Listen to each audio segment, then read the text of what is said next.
ప్రముఖ పుణ్యక్షేత్రమైన తిరుమల తిరుపతి దేవస్థానంలో ప్రసాదమైన లడ్డూను రాజకీయం చేయవద్దు అంటూ కన్వీనర్ కొనతాల హరినాథ్ బాబు ఆగ్రహం వ్యక్తం చేశారు. ఆదివారం అనకాపల్లి పట్టణంలో స్థానిక ఆవరణలో జార్జ్ క్లబ్ ఆవరణలో మీడియా సమావేశంలో మాట్లాడుతూ ఈ ఘటనకు పాల్పడిన వారిని సస్పెండ్ చేయకుండా విధుల నుండి తొలగించాలని అన్నారు. అలాగే దేవస్థానంలో చైర్మన్ పదవుల రాజకీయ వ్యక్తులకు ఇవ్వకుండా రాష్ట్రపతి అవార్డు పొందిన వారికి ఇవ్వాల్సిందిగా ముఖ్యమంత్రి చంద్రబాబు నాయుడుకు విజ్ఞప్తి చేశారు. ముందు ఇలాంటి ఘటనలు పునరావృతం కాకుండా పటిష్టమైన చర్యలు తీసుకోవాలని ప్రభుత్వాన్ని కోరారు. నేను అనకాపల్లి ఆమ్ ఆద్మీ పార్టీ జిల్లా ఇన్ఛార్జ్. తిరుపతిలో జరిగిన నెయ్యి కుంభకోణం, లడ్డు రుచిపోయిపోవడం, ఇటువంటి సన్నివేశాలపై ప్రపంచ దేశాలు, భారతదేశం కూడా ఒకసారిగా ఉలిక్కిపడ్డాయి. ఏ ముఖ్యమంత్రి కూడా తప్పు చేయమని చెప్పి ఉద్యోగులకు చెప్పరు, ఇందులో దేవాదాయాల విషయంలోనే. కాబట్టి దీన్ని రాజకీయం చేయొద్దు. ప్రజలకి దేవుడి పట్ల భక్తి విశ్వాసాన్ని పెంచే కార్యక్రమాలు చేపట్టండి. ఎవరైతే ఈ విషయంపై పాల్పడి చేశారు, తప్పు చేశారో వాళ్ళని తప్పకుండా శిక్షించండి. నిజ నిర్ధారణ తేలిన తర్వాత వాళ్ళ ఉద్యోగాల నుంచి పూర్తిగా తొలగించండి, సస్పెండ్ చేయడం కాదు. నేను దేవాదాయ శాఖల్లో పనిచేసేవాళ్ళు, దేవుడి సన్నిధిలో పనిచేసేవాళ్ళకి ఒకటే నమ్మనవి, మీ భక్తి మీ వల్ల మీకు ఆ ఉద్యోగం రాలేదు, మీ చదువుల వల్ల రాలేదు, మీ పూర్వీకులు చేసుకున్నటువంటి పుణ్యం వల్ల, మీ తాతలు, మీ తండ్రులు, మీ ముత్తాతలు అన్నదాన గోదాన భూదానం చేయడం వల్ల ఆ భగవంతుడు వాళ్ళు పొందలేరు కాబట్టి, వాళ్ళు లేరు కాబట్టి వాళ్ళ తరపున మిమ్మల్ని తీసుకొచ్చి ఆ దేవాలయాల్లో ఉంచుకొని మిమ్మల్ని ఆయన పోషిస్తున్నాడు.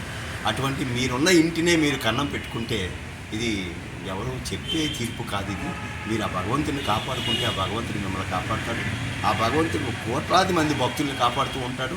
వెంకటేశ్వర స్వామితో మీరు చెలగాటం ఆడడానికి ప్రయత్నం చేయకండి. డబ్బు ధనం పిచ్చి ఉంటే కాస్త వెనక పెట్టండి. భక్తుల పట్ల విశ్వాసాన్ని పెరిగే విధంగా ప్రతి భక్తులోని మీరు దేవుని చూడగలిగేటట్టయితేనే హిందూ సమాజం అభివృద్ధి చెందుతుంది. అంత పుణ్యక్షేత్రంలోని ఇలాంటి తప్పులు జరిగితే మిగతా మతస్థులకి మనం చాలా చులకనగా కనబడతాం. మిత్రులారా, మీరు అలాంటివి మానేయండి. అంతేకాదు ప్రభుత్వానికి నేను ఒక హెచ్చరిక చేస్తున్నాను. రాజకీయానికి సంబంధించిన వ్యక్తుల్ని దేవస్థానం చైర్మన్ బోర్డుల కింద వేయకండి. రాష్ట్రపతి అవార్డు పొందినటువంటి వాళ్ళు చాలామంది ఉన్నారు ఈ భారతదేశంలో.